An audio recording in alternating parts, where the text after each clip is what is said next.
உறவுகள் அனைவருக்கும் வணக்கம். கொஞ்ச நாளைக்கு முன்னாடி தந்தி தொலைக்காட்சியில ஒரு மக்கள் மன்றம்னு ஒரு நிகழ்ச்சியை ஒருங்கிணைச்சிருந்தாங்க. இந்த நிகழ்ச்சியில பல கட்சியை சார்ந்தவங்களும் கலந்துக்கிட்டாங்க. அதுல முக்கியமா தாவேக்காவை சேர்ந்த ஒரு பெண் நிர்வாகி நாம் தமிழர் கட்சியை பார்த்து கேலி செய்யும் விதமா ஒரு விமர்சனத்தை முன் வச்சிருக்காங்க. அதை பத்தின காணொலி தான் இந்த காணொலி.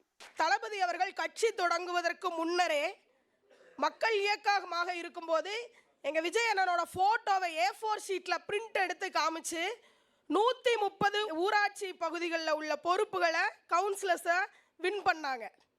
எந்த ஒரு பதவியுமே வின் பண்ணாத சில கட்சிகளுக்கு நம்மளை பார்த்து இந்த சிரிப்பு தேவையா அப்படின்னு நினைக்கும் போதுதான் இந்த நிகழ்ச்சியில திமுக, அதிமுக, நாம் தமிழர், தாவேக்கான்னு எல்லா கட்சி சார்ந்த பெண் நிர்வாகிகளை ஒருங்கிணைச்சு இந்த நிகழ்ச்சிங்கிறது நடைபெற்றது. இதுல பேசின இந்த தாவேக்காவோட பெண் நிர்வாகி கேத்ரின் அப்படிங்கிற இந்த அக்கா என்ன சொல்லியிருக்காங்கன்னா, நாங்க அதாவது தமிழக வெற்றி கழகம் எங்க கட்சி தலைவர் விஜயோட புகைப்படத்தை A4 ஷீட்ல பிரிண்ட் அவுட் எடுத்து 130 இடங்கள், அதாவது 130 கவுன்சிலர்களை நாங்க வந்து ஜெயிச்சிருக்கோம். ஆனா சிலர் எந்த பதவியுமே ஜெயிக்காதவங்க எங்களை பார்த்து சிரிக்கிறாங்க அப்படின்னு கேட்டிருப்பாங்க. அதாவது அவங்க என்ன சொல்ல வராங்கன்னா, நாம் தமிழர் கட்சியால ஒரு கவுன்சிலர் கூட ஜெயிக்க முடியல, நீங்க எல்லாம் வந்து எங்களை பார்த்து சிரிக்கலாமா, எங்களை பத்தி பேசலாமா அப்படிங்கிற அந்த டோன்ல தான் பேசியிருப்பாங்க. இவங்க மட்டும் இல்ல, இன்னுமே நிறைய பேர் நாம் தமிழர் கட்சியை பார்த்து விமர்சிக்கணும்னா இந்த கவுன்சிலர் மேட்டருங்கிறத இழுத்துருவாங்க. இவங்கள்ட்ட எல்லாம் நம்ம கேட்கறது என்னன்னா, உங்களுக்கு தமிழ்நாட்டோட நம்பர் 1 கவுன்சிலரா இப்ப யார் இருக்கான்னு உங்களுக்கு தெரியுமா? தெரிஞ்சுக்குங்க. கப்பியறை பேரூராட்சியோட கவுன்சிலர் அக்கா ஆன்சி சோபா ராணி அவங்க தான் தமிழ்நாட்டிலேயே நம்பர் 1 கவுன்சிலரா இப்ப இருக்காங்க. இவங்க நாம் தமிழர் கட்சியை சேர்ந்தவங்க அப்படிங்கிறத முதல்ல நீங்க எல்லாரும் தெரிஞ்சுக்கணும்னு நான் கேட்டுக்கிறேன். தமிழ்நாட்டோட முதன்மை கவுன்சிலர், இதை நான் சொல்ல, நாம் தமிழர் கட்சி சொல்ல, தமிழ்நாடு அரசு பாராட்டுது.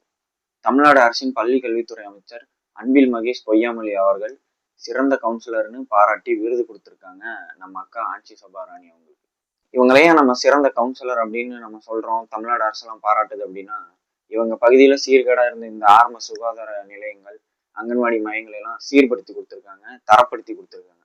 எந்த அளவுக்கு தரம்னா ISO தர சான்றிதழ் வாங்குற அளவுக்கு தரப்படுத்தி கொடுத்துருக்காங்க.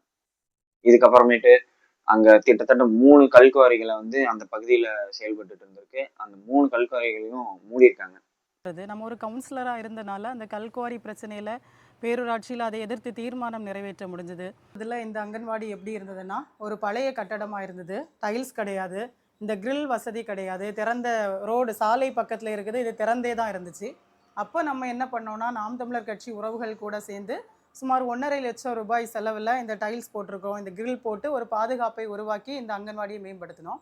அதுக்கப்புறமா இப்போ இந்த 2024-25 திரும்பவும் ஒரு 1.5 லட்ச ரூபாய் செலவு பண்ணி ISO தர சான்றிதழ் வாங்கணும் அப்படின்னு சொல்லி முடிவு பண்ணோம். அதுக்கு என்னென்ன வசதிகள் தேவையோ, மின்சாதன பொருட்களாக இருக்கட்டும், பாதுகாப்பு உபகரணங்களாக இருக்கட்டும், ஒரு ISO தர சான்றிதழ் வாங்க என்னென்ன பண்ணணும் அப்படிங்கிறத பார்த்து சுமார் 1.5 லட்சம் ரூபாய் செலவு பண்ணி திரும்பவும் வந்து இந்த தக்கலை பிளாக்லேயே முதல் ISO தர சான்றிதழ் பெற்ற ஒரு அங்கன்வாடியாக இதை மேம்படுத்தி இருக்கிறோம். தனியார் பள்ளிகளில் படிக்கக்கூடிய பிள்ளைகளுக்கு, அதாவது கிண்டர் கார்டன், நிறைய காசுகளை செலவு பண்ணி அனுப்புகிறாங்க. அந்த பிள்ளைகளுக்கு என்னென்ன வசதிகள் கிடைக்குதோ அது எல்லாமே வந்து இங்கேயும் கிடைக்கணும் அப்படிங்கிறது தான் எங்களுடைய ஒரு குறிக்கோளாக இருந்தது.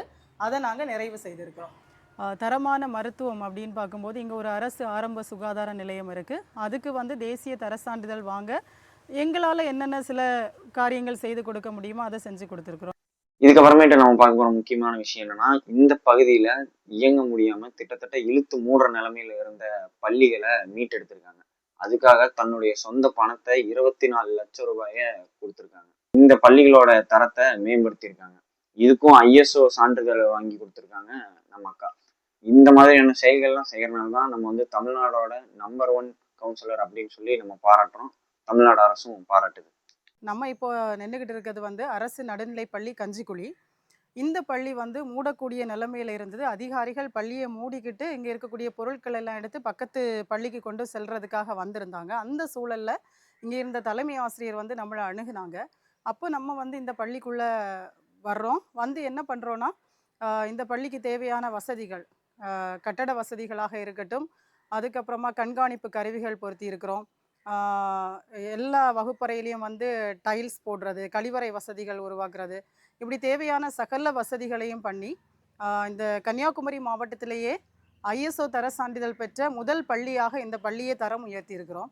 அதாவது கவுன்சிலர் ஆகி எப்படிலாம் கொள்ளையடிக்கலாம், கமிஷன் பார்க்கலாம் அப்படிங்கிறவங்களுக்கு மத்தியில தன்னுடைய காசை செலவு பண்ணி தன்னுடைய காசை எடுத்து கொடுத்து தன்னுடைய பகுதியை மேம்படுத்துறதுங்கிறதெல்லாம் நாம் தமிழர் கட்சியினரால மட்டும்தான் முடியும். இப்ப இந்த பகுதியில் வேலை செஞ்சுட்டு இருந்த நம்ம அக்கா இந்த தொகுதிக்கே வேலை செய்ய போறாங்க. அதாவது வர சட்டமன்ற தேர்தலுக்கு குளச்சல் சட்டமன்ற தொகுதியின் வேட்பாளரா நாம் தமிழர் கட்சி சார்பா வந்து நம்ம அக்கா ஆன்சி சோபாராணி தான் நிக்க போறாங்க. அவங்க வெற்றி பெறணும் அப்படின்னு நான் விரும்புறேன், மக்களும் விரும்புவாங்க அப்படின்னு நான் நினைக்கிறேன். இப்படி பணிகள் செய்ததுனால எல்லாரும் அதை வந்து கொஞ்சம் ஒரு முன்னுதாரணமா பார்க்குறாங்க. இறுதியா இந்த விமர்சனம்லாம் செஞ்சாங்கல்ல, அவங்களுக்கு ஒண்ணு சொல்லணும்னு நினைக்கிறேன். அதாவது என்னன்னா, நம்ம எத்தனை இடம் ஜெயிக்கிறோம் அப்படிங்கிறது முக்கியம் இல்லை, யார் முகத்தை காமிச்சு ஜெயிக்கிறோம் அப்படிங்கிறது முக்கியம் இல்லை. நம்ம அந்த இடத்துல ஜெயிச்சு அந்த மக்களுக்கு என்ன செஞ்சோம், அந்த பகுதியை எந்த அளவுக்கு மேம்படுத்தணும் அப்படிங்கிறது தான் முக்கியம் அப்படிங்கிறத சொல்லிக்கிட்டு விடைபெறேன். நன்றி. உங்க வார்த்தையை வந்து நான் ரொம்ப வன்மையா கண்டிக்கிறேன். தாவைக்கால அக்கா சொன்னாங்க, என்னை வேற வன்மையா கண்டிச்சுட்டாங்க. நல்ல வேளை கண்மையா வண்டிக்கல. நான் காப்பாற்றப்பட்டு தப்பிச்சுட்டேன் போங்க.